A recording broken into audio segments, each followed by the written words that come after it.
You're listening to a Time Machine podcast.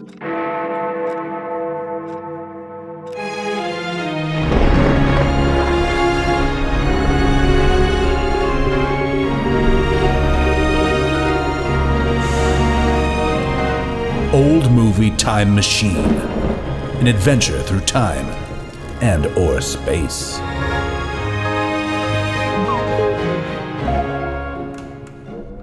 Hello, everybody, and welcome back to Old Movie Time Machine. That's right, it's premiere week. Another day, another old movie. It's day 4 of premiere week. And on this show, I want to tell you, guys at home, we use color films made in the US of A between the years of 1945 and 1965 as windows into the past. And we climb through those windows, and we have ourselves a little poke around, and we take a look at the world as it was during this pivotal time following the Second World War. Now, while we do this, we're going to be asking some important probing questions, such as, who are these people? What are their habits? How are they treating one another? What decisions are they making, and why are they making them? And also, last but not least, probably the most important thing, what are they wearing, and what do their living rooms look like? And of course, at the end of the show, we are going to ask the vital question on behalf of all humanity. Do we keep watching this thing? We're going to keep watching this? Or are we good? We'll find out. Listen, everybody, I'm Justin Zeppa. I'll be your host through time and or space, joined as ever by my intrepid team of time-traveling reporters. We're going to shake things up a little bit. Catherine Sherlock is actually on location right now. She will not be here today. She actually had to go out to the site of where we're building the Morph Suck, and she had to crack some skulls, from what I understand. There was some kind of union issues or whatever. Sherlock does not fuck around with union issues, so she went down there, and she's TCing all the B. So we're going to start with my sister and yours, Carolyn Naoroz. Carolyn, welcome back to the program. Thank you for having me. We couldn't do it without you. And of course, what would this show be without, she's reporting to us live from the county recorder's office actually right now. So I think she's in line trying to file some of this paperwork that we've had pending. Right. But yes. She's out there. Shrishma Naik reporting from the county recorder's office. Shrish, what's up? I'm ready to rock. Yes. Hi, guys. What's going on? These lines have been really long, and it's really nice to have someone to talk to as I wait. So yeah. You let us know if you need to. I mean, what's your ticket number? Yeah. Shrishma, you got a ticket, right? 35. You have to get a ticket. Oh. Okay. Oh, yeah, I got a ticket, Carolyn. Give me a solid. Go get you. Well, we have time, so let's get into this. Today, we are talking about 1956's Douglas Sirk's Written on the Wind. It's a big pivot from yesterday's The War of the Worlds. We're talking hardcore 50s-style drama. Carolyn, give me your snap one-line review of Written on the Wind. Oil money can't buy reproductive health. Perfect. Shrishma Naik, do you have a snap one-line review of Written on the Wind?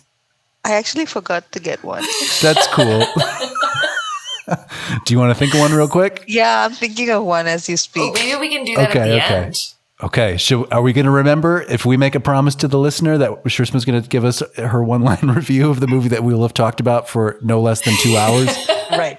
That we're going to deliver on that promise? We can do that? Yes. We can do that. All right. I'm going to make a note at the end of my notes to remind me to ask you about Shrishma's hot snake on this movie. Hot snakes. Yeah. Shrishma's. But I do have a general comment on these movies in general. Okay. Wait a minute. So let me give you my one-line review. Sorry. And then we're going to get right into it. This is all. Shrishma, come on. We don't have Catherine here to keep us together. It's true. It's true. Look at the show's off the rails because Catherine's out busting unions. It's crazy. Mine was actually not dissimilar from Carolyn's. Whether you're drunk on raw corn or big oil, You can always have too much of a good thing. There we go. Now, what does all that mean? Shrishma, I believe you have some comments you'd like to share with us. So please tell us what you think about films made in the United States of America in the 1950s. Go. So I don't know if it's the age I find myself in life and like, how we've been through a pandemic and life's, changed. The question I find myself asking a lot is, what's the purpose of this? What's the point of this story? What is it telling us? What are we learning out of it? Or what are we gaining? Mm-hmm. But I'm forgetting that it's, back in the day, it was just a form of entertainment. So I think I have to disconnect the whole finding meaning. I guess I'm not able to connect with the stories that we've been watching. And I think that's where I'm having trouble sitting through them is one, but then really I just don't give a shit. That's totally fair. Like the chicks in this movie, I was like, really, guys? Hey, man, that sister was eating the scenery in this movie, though. She was taking chunks out of the scenery. Was she ever? She's oozing around like she was just ready to light things on fire. Look at this knockout. We got Lucy here in the office for Hadley Oil, played by the lovely Miss Lauren Bacall. How are we feeling about Lauren Bacall at this point? She can 1956. She can just lay a man out flat with one look. Oh yeah, those eyes. Yeah, I agree. I was also really impressed with the eyebrows. Her eyebrow game was on point. I thought, this is an era, I think, of big, bold, beautiful eyebrows, right? No, everything about her was really nice, and I feel like her face looks familiar. So I must have so the seen her somewhere in the past. And she's putting up some prints. I mean, it looks like she's possibly in advertising, some kind of advanced career woman doing big things. And well, we find out that she's the executive assistant, but whatever. I mean, it is 1956, and this is a part of things. So we meet Lucy. And Lucy meets Mitch, played by Rock Hudson, of course. We saw Rock the other day with Pillow Talk. They have a nice time together, and they have to go meet Kyle. They got to go pick up Kyle, who is, again, the heir apparent, who is also errant, played by a very drunk-performing Robert Stack, at this odd Americana bar. And they take a seat with Kyle, and Kyle immediately starts putting the moves on her. He starts doing his little talking thing, right? And, starts asking about where do you see yourself? Tell me all about you and working that whole angle and everything. And we learn from Lucy that she is, a simple woman. She sees herself as having a family and a mortgage out in the suburbs or something like that. And Kyle, of course, he's a rich boy. So he's like, nah, you can do better than that. And he offers to buy her an advertising agency at one point. He's pulling out all the stops. They leave the Americana Tavern, which is in a hotel of some kind, which has the, of course, classic racist lawn jockey hanging out outside. Cool. It's 1956. Thanks, you guys. Anyway, Kyle makes Mitch go buy a carton of cigarettes for him. And when Mitch does that, Kyle takes Lucy and spirits her off in a cab, and they go to the airport. And she's sort of like, what the fuck? And he has a great line of, I'll just take you flying or whatever. And also, I wouldn't admit this to anyone but you, but I drink too much. Didn't this seem like a kidnapping scene? Because as I was watching it, and I understand that Kyle's trying to woo her, but yeah, this whole segment leading up to, them getting married, I'm just like, is she having Stockholm syndrome because he actually just kidnapped her? And yeah, there's a little of that. There's a little of the he's coming on real sort strong. of me too. I mean, the power imbalance, right? He's the heir to the company that she works for, and so he's kind of her boss in a sense. And so when the boss says, "Hey, you're going to come on an airplane with me, and I'm going to fly you somewhere. Don't ask any questions." I mean, you can say no, but also she wants to have her job, of course. And so she's put in an impossible position where she has to go indulge drunk Kyle Hadley.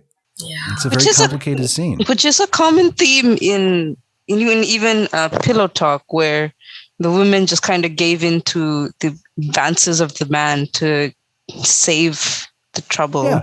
Oh, yeah. I mean, women of the 1950s may as well have had handles on them. They're picked up and carried around so often. I mean, like, it's just, you don't have any agency in what you want to do with your life. You're just coming where I'm taking you to, and then you will marry me. But who else should be on this plane, you guys? But old Mitch Wayne himself, the rocker, Rock Hudson. He's like, here's your cigarettes, you son of a bitch. I know your tricks. I know what you're up to. So Mitch is along for the ride as well, because one gets the impression that he is something of a handler for Kyle, right?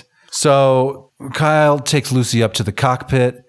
It's not a euphemism. He actually takes her to the cockpit of the airplane, and they get to know each other, and we get to know a little bit about them. So Lucy is asking Kyle about his family, and Kyle tells some sad stories about how he feels like a black sheep in the family.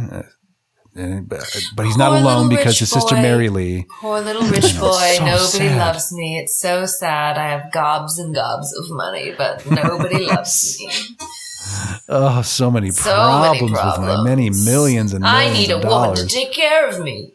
And he talks about his sister Mary Lee, who he claims has the devil in her. She's so fucked up. So it's like, okay, let's log that one away for later. And, Lucy's curious also about the Mitch situation. Like, who's this guy Mitch, by the way? What's his deal? And we find out that Mitch was a childhood friend of Kyle's, and he grew up on a ranch out of town. And his father was a sort of local legend, hunter, trapper, Daniel Boone, he's described type of man, and he sends his son Mitch to live with the Hadleys, the very rich Hadleys, and they grow up together, and he's sort of like an adopted son of sorts.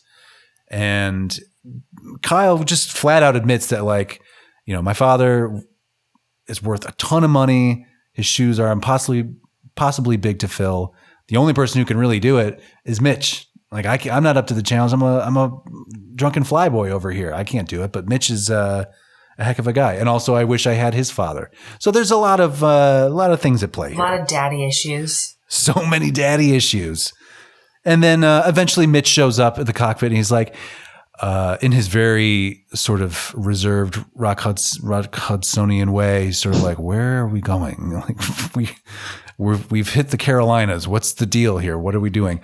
And Kyle's like, "Well, we're going to go to Miami Beach, everybody. I'm rich, and this is what I've decided." And everybody kind of goes along with it. Also known as kidnapping. That's right. You didn't assent to any of this, but you're coming along for the ride.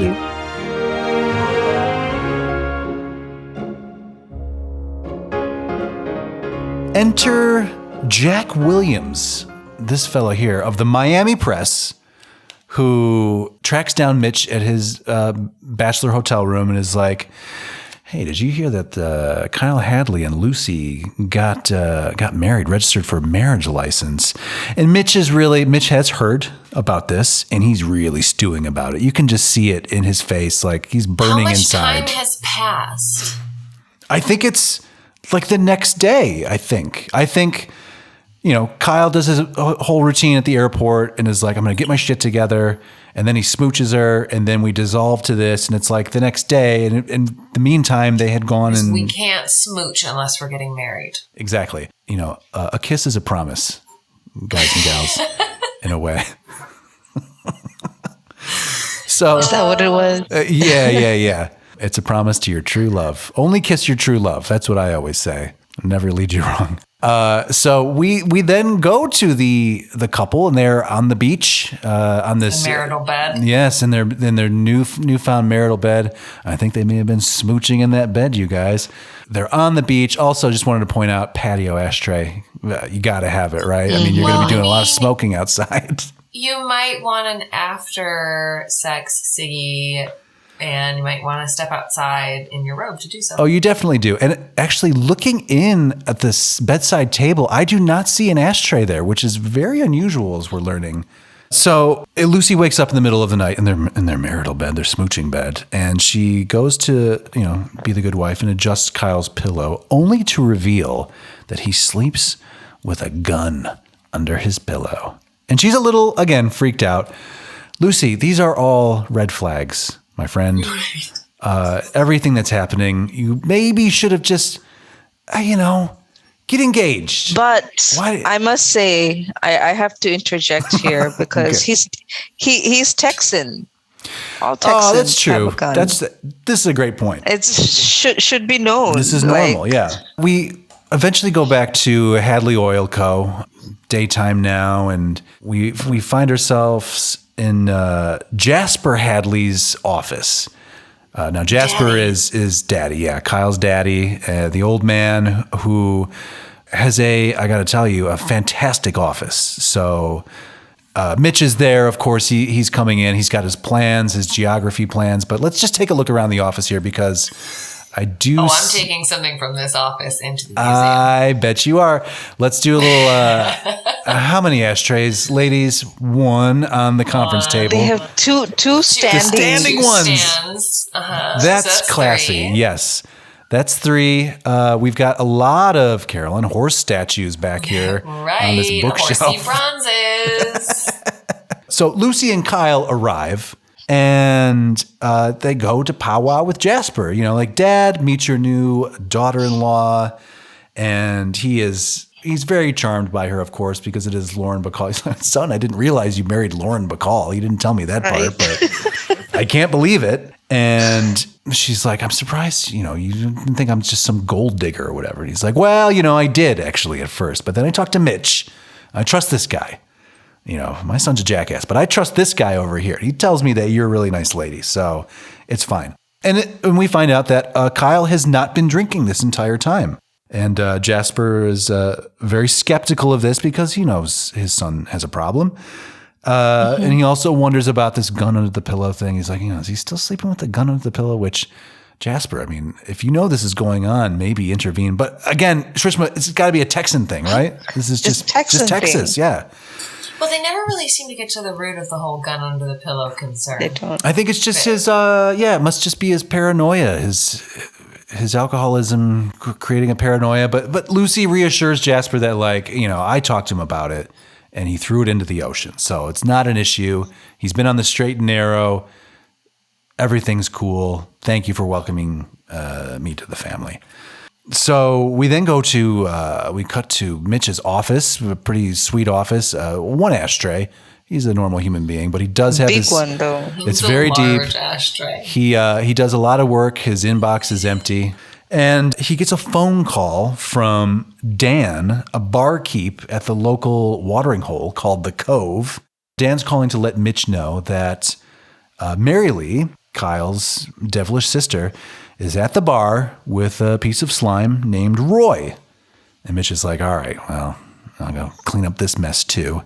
And Kyle wants to come along as well. Geologist. Yeah, I'm a geologist, but I'll go pour your daughter into my car and get her out of this terrible situation.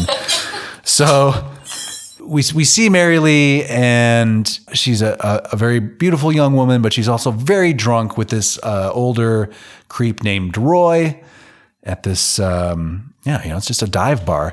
And a local bar. But she's having a great time, and this is the bright side of heavy drinking in the 1950s, I guess, is you just do a lot of, it's the middle of the day, you guys. And it's like 10 o'clock in the morning. This is how they're spending their time. And Roy goes to Dan, the barkeep, and he asks for hey, can I have use of your back room? Which is just it's all so disgusting, right? And we get to see the back room at the Cove, by the way. And it turns out that it's just all wood paneling, boxing artwork, and Life magazines. It's the most depressing room you can think of. Dan's stalling for time. He's like, Roy, look, I don't want you fucking this woman in the back room. So he's stalling, and then Mitch and Kyle arrive in the Hadley mobile, and that's not just a thing that we're saying. It says Hadley Oil on the side of it, like you're driving. It is the most company of company cars. And they come in and, sort of case the joint, and Kyle, drops a dime in this jukebox that looks sort of like Robbie the Robot from Lost in Space, and it's music. It almost looks like you would find it as a robot in Star Trek. Yeah, or Star Wars. Yeah, sorry. It's very colorful. R2 unit. This could be an astromech or something like that. But it also happens to play great tunes that you can have a fist fight to. And it's roughhouse time, right? So they get into some fisticuffs. Kyle is not great at it, let's say. And this slimy guy, Roy, he kind of takes it to him, kind of cleans his clock. And Mitch has to jump in because this is what we're seeing, this establishing this pattern of Mitch always having to jump in to bail out the Hadleys. Dan, the barkeep, pulls a gun on Roy to get him to stop, just like, fuck off, dude. We're done here. Fuck off. And Roy pretends like he's going to leave. And then he makes a go for the gun again. And then it's now we're on Mitch time, and Mitch has to get involved. He destroys Roy and throws him into this awesome pinball machine. And Mary Lee, the entire time, is loving this attention. She is really getting off on this. Let's stop for a moment just to say that she is just attention seeking with this behavior. Oh, she's so hot for all of this. She wants to go home with all of them, She is burning up for all of this. I mean, she's looks like the entire movie. She is oozing around, posing at the side, heaving chest, just dancing in her bedroom with reckless abandon. Oh my God. But internally implode. But she's the attention she's seeking is from Mitch, isn't that absolutely, all of yeah. it, right? Which we find out. So, Kyle, post-fight, Kyle's pretty embarrassed that he got his ass kicked, right? So he sort of storms out of there, takes the car with him. We then get into the car with Mary Lee, which, I mean, look at this. This is indicative of how she is the entire film, just posed up like a pinup girl. Yeah, in this sexy red convertible here. And she is, she's giving Mitch the old bedroom eyes. She wants... Her dress is barely buttoned. Oh, yeah. Over her bosom. Right. That dress is like those wrestling track pants where she could just rip them off, Right. She's ready. So Mitch gets a ride with her, and she tries to get him to go with her to the old, swimming hole, right? Their old, where they used to hang out grounds. As kids, yeah. Also, by the way, we should note that she's totally drunk driving in the scene. She was just drunk at a bar, and now she's driving Mitch back into town, just very drunkenly. She's an expert drunk, so she's doing it rather well. But I think she's drunk throughout the entire movie, most of the movie. for the final scene at the court. Gotta be. And I know we're making light of the drunkenness, and we're having a good time and everything, but when it starts to get real heavy, I mean, these are the glory days of the drinking, the wine and roses. And driving without seatbelts. Yeah, who needs it, right?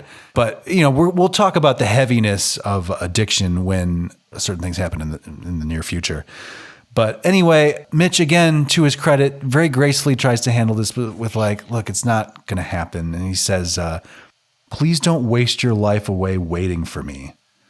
And she's like, okay, I'm going to ignore that very open, clear message that you gave to me and say, she has not yet lived enough life to hear the words coming out of someone's mouth and actually take them at their word. It's so sad. Please don't waste your life away waiting for me. He says it, and he says it so nicely, just look, don't do this. And she's like, no, I'm going to have you whether we're married or not. I'm going to have you. I'm going to have you. This is the classic, I guess, rich, spoiled child, can't take no for an answer. Yeah. Has to have whatever they want. What I want when I want it. I want it. Right. Exactly. I want an Oompa Loompa now, Daddy. Guys, I'm not even going to pretend to apologize for interrupting what is shaping up to be arguably one of the best shows we've ever produced in our podcast, which has existed for less than a week. But hey, I got to tell you guys about our new merchandise over in our TeePublic store. Today, we're going to be highlighting a design that we like to call Grandma's Ashtray. If your grandmother was like mine, she was chain smoking just to get through the day. But guys, talk about class. I mean, this is, it's a beautiful, striking green ashtray logo atop a very finely finished piece of undoubtedly rainforest wood, probably a massive ancient tree died to create the table that this ashtray sits on. You're welcome. You want to get this, guys. For this one, I think what you need is, I think you'd like to have this on maybe a notebook. That's right. We've got notebooks in our store. You can pick the background color if you like. You can pick if you like it to be totally bound on the side, or if you like the spiral design, you can have that one too. But whatever you do, please get the Grandma's Ashtray design on your notebook so you can keep a diary of all of your thoughts and feelings about the episodes. The link is in the show notes. Of course, support us. We are independent podcasters. Thank you. Back to the show. So from there, we go to a grand party at the Hadley house for what I believe was a football game. They're at least talking about the football game and maybe going to the Cotton Bowl and all this. Everybody's having a grand time. Mary Lee, though, finds Mitch sulking in his old bedroom. And I did want to say in his bedroom, a couple things going on here. Again, we have just a real like highball style glass filled with scotch. That is a drink. Yeah. I mean, this is we've been calling it the 59 of scotch. This is a 56. I think it's a little. This looks like it has rocks in it. I think the 59 of scotch is neat. Also, want to point out the lack of ashtray here. This is real smooth. He's just got his lit cigarette. He just got it sitting just out balanced on his little bedside table. Nice lamp too, by the way. So Mary Lee finds him up in this bedroom. They're talking about the state of affairs and about how, Kyle has been now married for an entire year and he's still sober. But Mary Lee, she knows Kyle and she's like, nah, I don't buy it. You just wait and see. It's any minute now. This guy's going to slip. I know what a loser my brother is. Carolyn, I'm sure you can relate. I cannot. I've always been a big fan.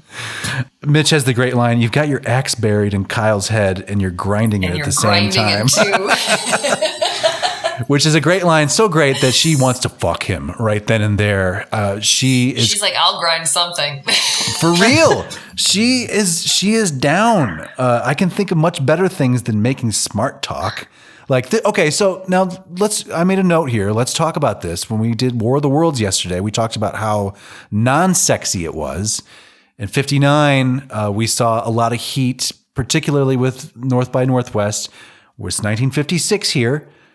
And this is a hot scene. Something has happened between, so 1953, War of the Worlds, right? 50, yep. I have a theory. By 1956, all of a sudden women are liberated and they are coming on to men like it's their job. You know what I think it was? This is a theory. We'll dive into it as we progress in our adventure here, but I think it's Elvis. Elvis drops his first singles in 1954.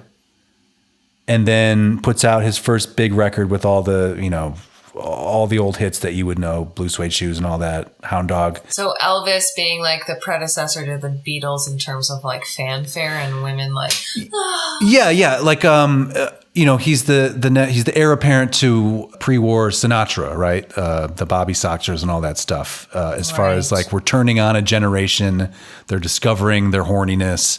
But in this case, it was Elvis who took Sinatra's horniness and amped it up by 10, and then you get the Beatles, so you're multiplying everything by 10 and then by 4, and it gets super horny, and it ends up in the Bacall that we currently live in today.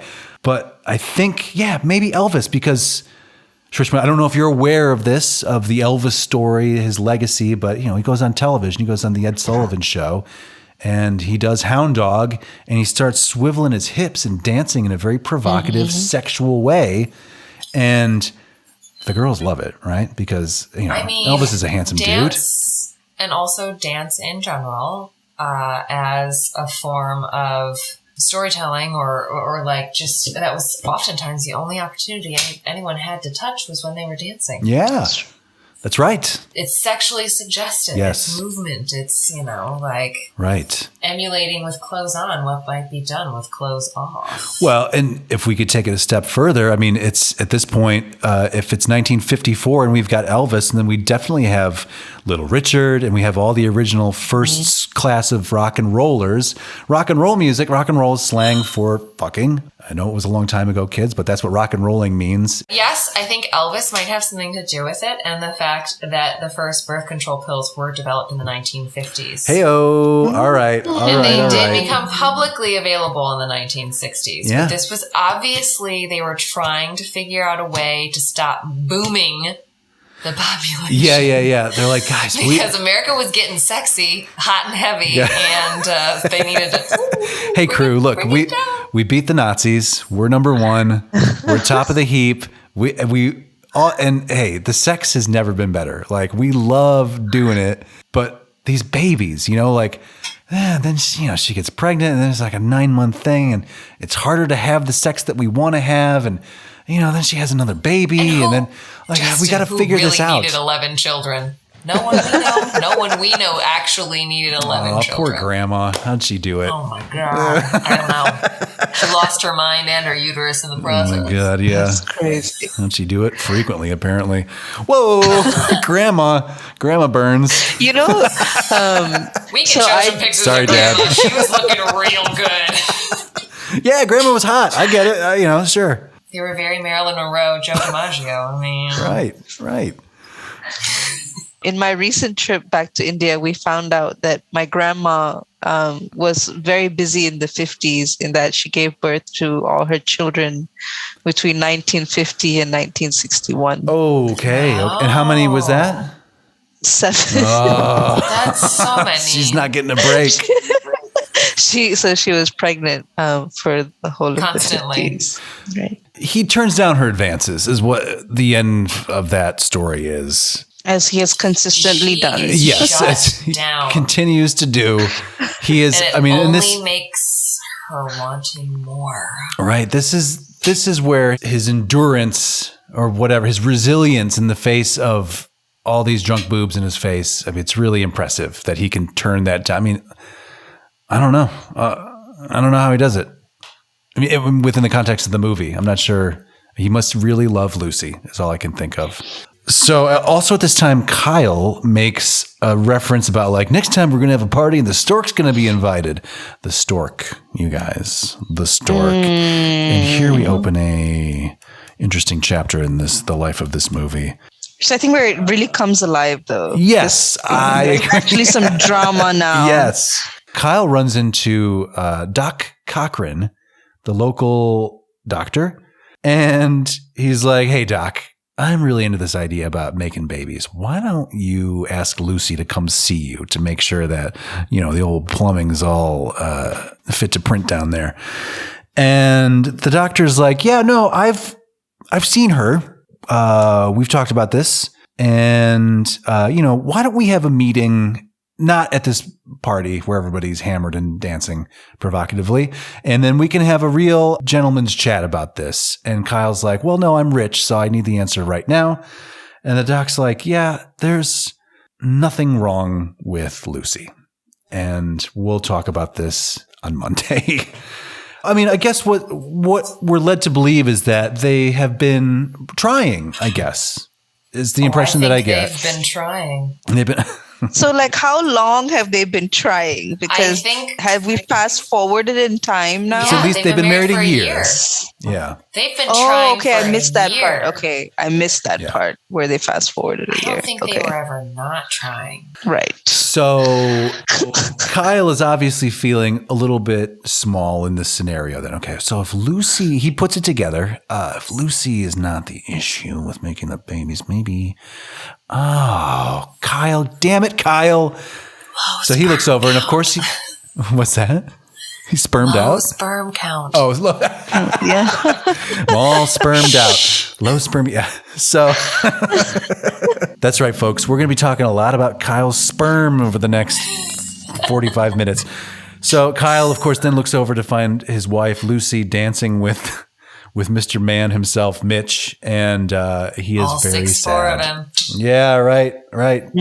So we then go to this meeting between the doc and Kyle at the local drugstore, where there's a green tag sale on, by the way.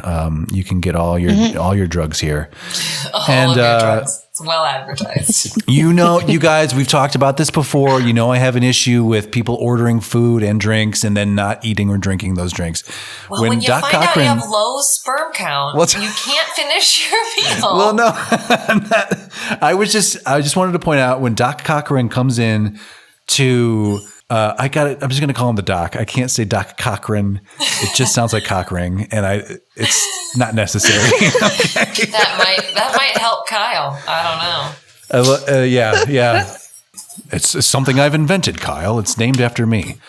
So when the Doc comes in and he orders a limeade, I got really panicked about is this scene going to go well to a point where the doctor can finish his limeade? Because that seems really refreshing in the Texas heat. And it would be so sad. But it turns out that he does get to finish. He's left with his limeade. And it is Kyle who is sitting there with a full Coke, I think. Hold on, I made a note of it.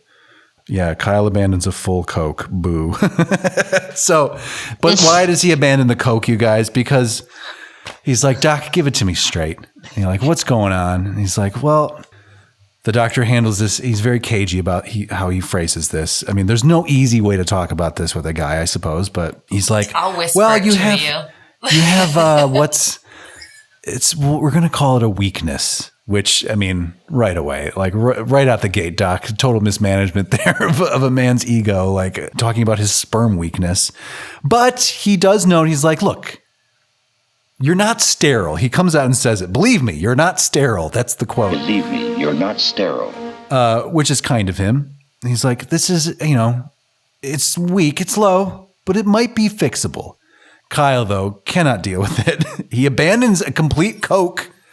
And but the doctor gets to finish his limeade, so it's kind of a wash. It evens out. And Kyle Lee kind of just stumbles out. He's gobsmacked by the news that his sperm are weak, and he stumbles out of the drugstore and passes a kid riding a penny horse, which is kind of funny. I mean, it's sad. Look, it's sad in the context of the story. In our context, though, my kid will never be able to ride a penny horse. I'll never have a boy who can ride a penny horse. But one has to wonder about his state of mind at this point. This is a big blow to him. We then go to Mary Lee's bedroom, where she keeps a large framed portrait of Mitch. Hudson. Yes. His headshot, perhaps. Mitch calls her and asks her to go to the country club with Kyle and Lucy, but she gets really snippy with him. She's like, look, I only want to go out with you if you want to fuck me, is the message she gives. Basically what she says. Yeah. So this inspires, she's like, oh, that's right. Sex. I like sex. And so she goes to the service station in town, where she meets the gas pumping former footballer, Biff. She's going to have someone pump her gas, whether it's Mitch Ayo. or the gas station attendant. That's right. What better place than go to the gas station for that, right? He knows how to operate a pump. Yeah, he certainly does. And he is fine with all of this. I mean, this pickup happens very quickly. He catches on so fast that I see, she wants to fuck me. Okay. Well, look, I close in a half an hour usually, so maybe. And she's like, but not today. And he's like, yeah, you're right. Move over. And then they go off to a motel together. It just happens really shockingly quickly. Anyway, Lucy goes to the country club where we see one of our first minorities of the picture. We have an African-American man named Jack, who is the doorman. He has a line in this scene, basically what we've seen. Okay, if we want to talk about non-white people in the movies we've watched so far, they have all been, I think without fail, in the service industry, serving white people, right? I believe North by Northwest. Or a musician. Yeah. They're on the train. We have, the musicians at the Behind the Secret Door Club and Pillow Talk. And we had one man wearing a dapper flat cap in a large crowd scene in War of the Worlds. And I guess it's progress. We have more than one African-American person in this movie. because we also meet the bartender later, who also has a line. And then there is Sam and Bertha, the housekeeper and butler at the Hadley mansion. They also have a line. I think maybe Sam has 3 or 4 or something like this. But I mean, the fact remains that they're only in, they have no agency and they are only in servitude. So, that sucks. I don't know what else you say about that. But Jack the doorman, he is like, yeah, right this way, Miss Lucy. Don't worry about it. And there's Kyle over at the bar. And Kyle has had a few, it would appear, which is news because we will recall that he's been sober for a year. So and look at Lauren Bacall. She's just perfection. Yeah, she looks great. And Mitch and Lucy just kind of let him drink and talk. And he's not making a whole lot of sense. He's, and Mitch is like, so what are we celebrating or mourning right now? Like, what's going on, buddy? But Kyle just can't deal with the situation and he collapses in his drunkenness. And here we see he's got a problem, right? He's dealing with an addiction. This is a relapse, we would call this. So he had recovered for a little while, but this is very common that you would relapse into the thing that you're addicted to. And it's very sad. So at the same time, the police show up at the motel where Mary Lee is getting down with Biff, the former footballer, and they bust them for making that sweet love on the sly, I guess. So we go to Jasper's office. Mitch carries Kyle in, and Jasper is just absolutely disgusted with the state of his collapsed and drunken son. And Lucy, of course, is also devastated that he's relapsed. She's so sad that her husband is so tormented. And it's very sad. I don't know. I know it's a soap opera movie or whatever, but this is where things get a little real, I feel like. And I think it still holds up and it's still effective in making its point today. And she, of course, commits, because she's that kind of person, she commits to trying to help him. And who should show up at this fine moment where Jasper's like, what am I going to do with this kid? But Mary Lee and Biff, too. They brought Biff to the house as well. So they didn't go to the Slammer because it is Hadley cops. So just take them back to it's their cops. The manor. Yeah, right. They kid. So I maybe own the they police. weren't arresting them, but maybe they were yet again saving Mary Lee from herself. Yes, everyone that in could this be. town seems to be stopping her from actually having sex with anyone. Yes, and the bartender that called Mitch. Yeah. They're all very aware that, like, look, the Hadley kids are fucked up. We need to clean up all of their dirty diapers. So Biff is brought into Jasper's office and he's like, look, I didn't pick her up. She picked me up. And Jasper's like, what are you talking about? And Biff's like, your daughter's a tramp, mister, he says. Like, she's a picker-upper. She goes to town. Clearly. She picks people up. Yeah. Your daughter's a tramp, mister. Now, at this point, Mary Lee lights a cigarette in the fireplace and puts on some kind of like exotica samba record or whatever and just starts dancing around with Mitch's framed portrait and just like cranks this music. Insert like some sort of Haley Steinfeld, like I love myself, I don't need anybody else kind of like girls anthem, like I'm gonna have a good time without you. Yes, that's what this. I mean, she doesn't feel bad about any of this. Anything. She's like, I got laid tonight, and I got a ride home, and I've got my record player, and nobody can say shit about it. And Jasper, of course, is like, what is with these kids and their samba music? Like, it's cranking so loud, and also my daughter's easy, and so he tries to go up and talk to her, but as he does, he collapses on the staircase and then falls down and dies. And Mary Lee just was quite an intense scene. Yeah, I think it was really well done. Yeah. Death by samba. Yeah. Mary Lee keeps dancing, but Lucy rushes out. To death. Yeah. It's the dangers of that exotic music, you guys. Please be careful.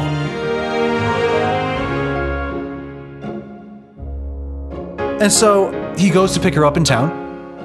And he tries to finally tell her how he feels about her, and he goes for the kiss, as you do in these movies, but she pulls away because she has found out about Kyle's sperm secret, which there's a gust of wind rushing through the room right now. Do you guys hear that? Low sperm count. Can we get some good wind sound play to go? Oh, you want it right now? Movie? Okay. Yeah. All right. Drop it in. I'll make a note of that, and then so so the wind is rushing in. Do you guys hear that? Low sperm count.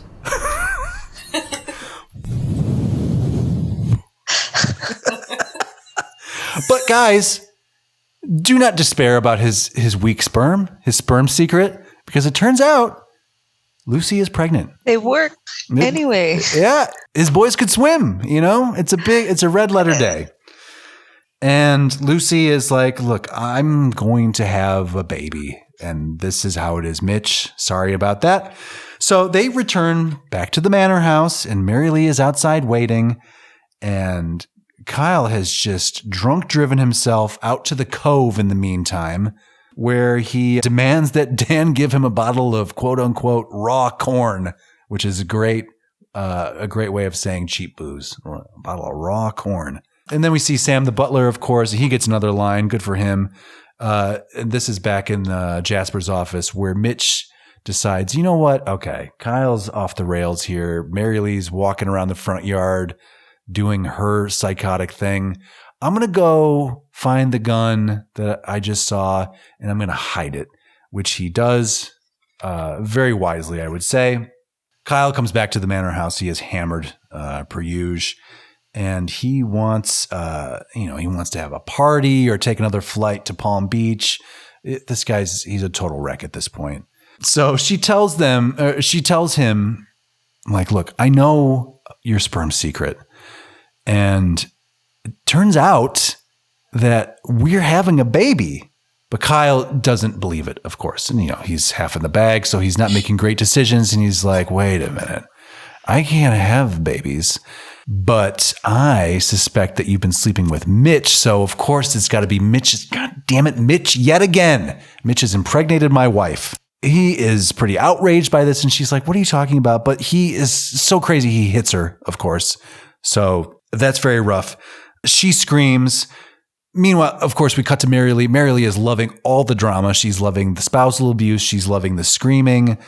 Mitch races upstairs to try to help Lucy. It seems to increase her power and just overall presence the more dramatic it gets. Yeah, right. It's wind in her sails. She thrives off of it. Yeah, she loves it. Kyle, goes for Mitch or whatever, but Mitch throws him into a fucking wall and then throws him out of the bedroom and is like, get out of the house before I kill you. So the doctor comes over and checks on Lucy, who's, been injured at this point, and reports that she has miscarried over the course of this entanglement. Meanwhile, Mary Lee is, of course, watching all of this from the staircase as this news is reported. And we end up back at the cove. Hey, Dan, give me another bottle of raw corn, another bottle of raw corn. And Dan's like, dude, what are you doing? No wonder he has low sperm count. Well, I think that's the idea. Yeah. I think his problem has helped cause his sperm secret. So, but at this point, there are people in the cove now. The cove is jumping, and Dan's like, "This is my busy period, Kyle. I can't be just giving you raw corn and having you come in here being an asshole and all this." And he's like, "Why don't you give me the gun, Dan? I know you got a gun." I'm like, "I'll give you $100 for that gun," which $100 is a lot of money back then. So Kyle, of course, returns home gunless. And he goes into his dad's office and he starts tearing the place apart because he knows that there's a gun. He's like, God damn it, I know there's a gun. Dad had a gun.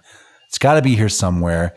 He somehow pieces together that Mitch has hid the gun from him.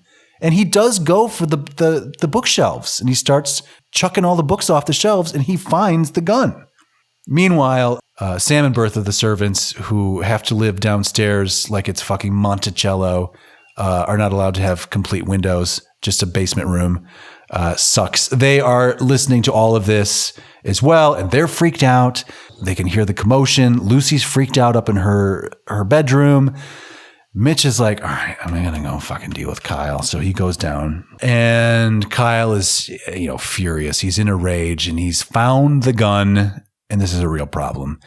He calls Mitch white trash, says he's been a sponge on the family, that he's made Kyle look small in the eyes of his own father, and he's stolen his wife, or so he thinks. Then Mary Lee shows up because she's everywhere, right? She is the devil. And she makes a play for Kyle's gun. So they start wrestling. And in the process, Kyle gets shot in the gut. And he just can't believe it, as one who just has been shot.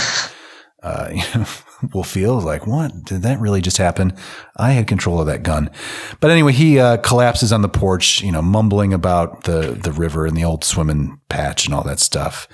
And these Hadleys just can't get past the river. And it's very sad.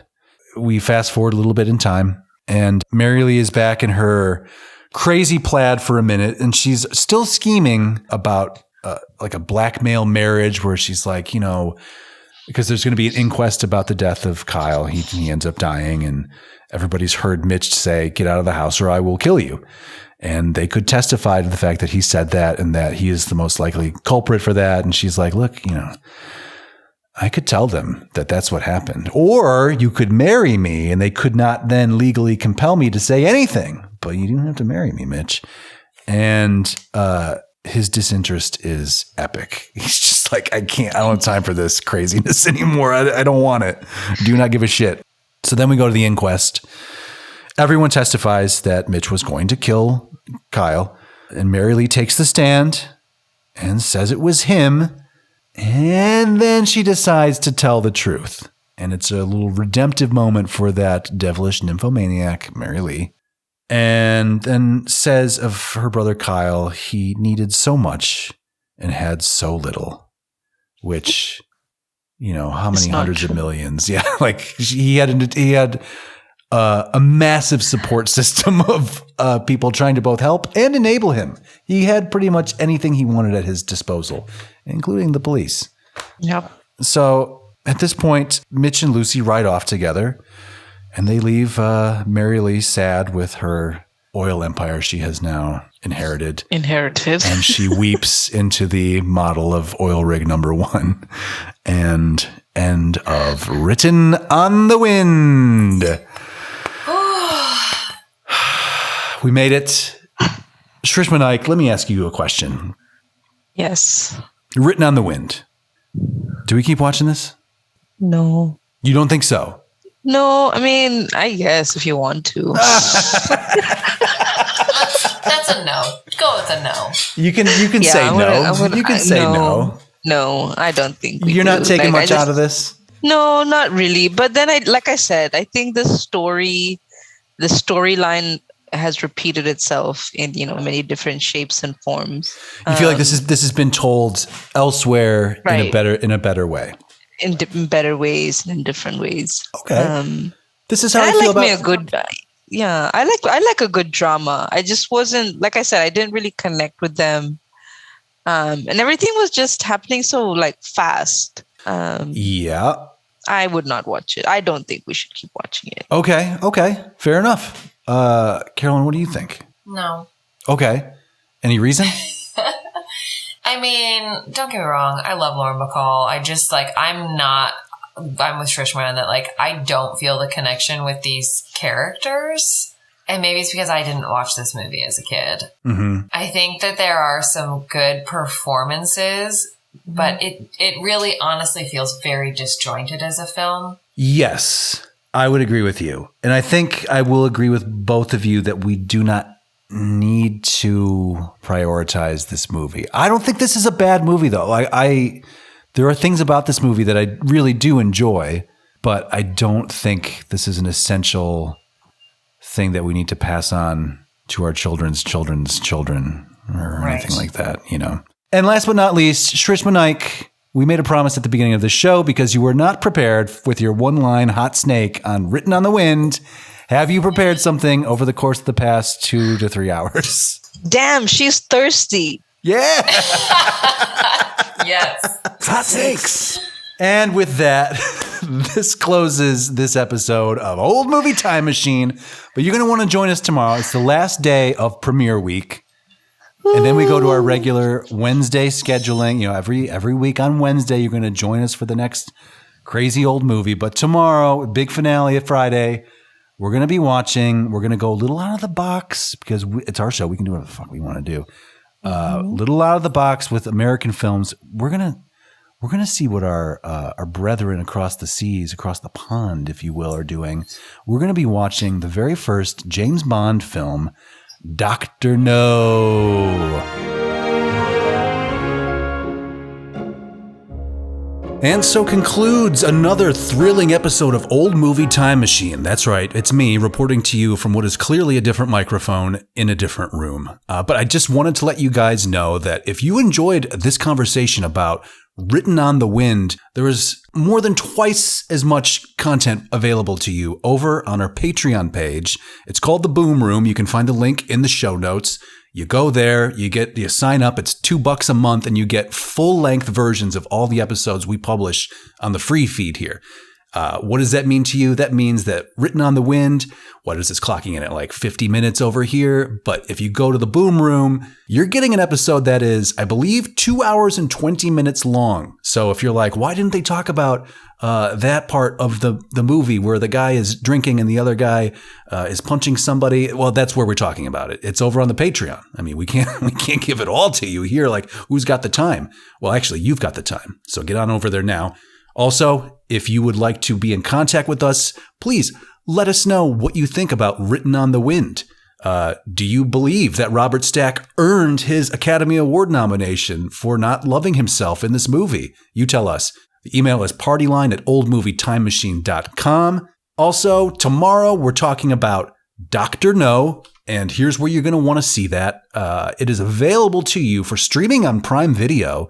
You could also rent it on Amazon, Google Play, YouTube, Vudu, Redbox, DirecTV, Microsoft, Apple TV, and of course, Sandwich. So check out Dr. No, watch it tonight. I mean, you should have seen it already by now, but if you haven't, please check it out because the episode drops tomorrow, ending premiere week. So we will see you there.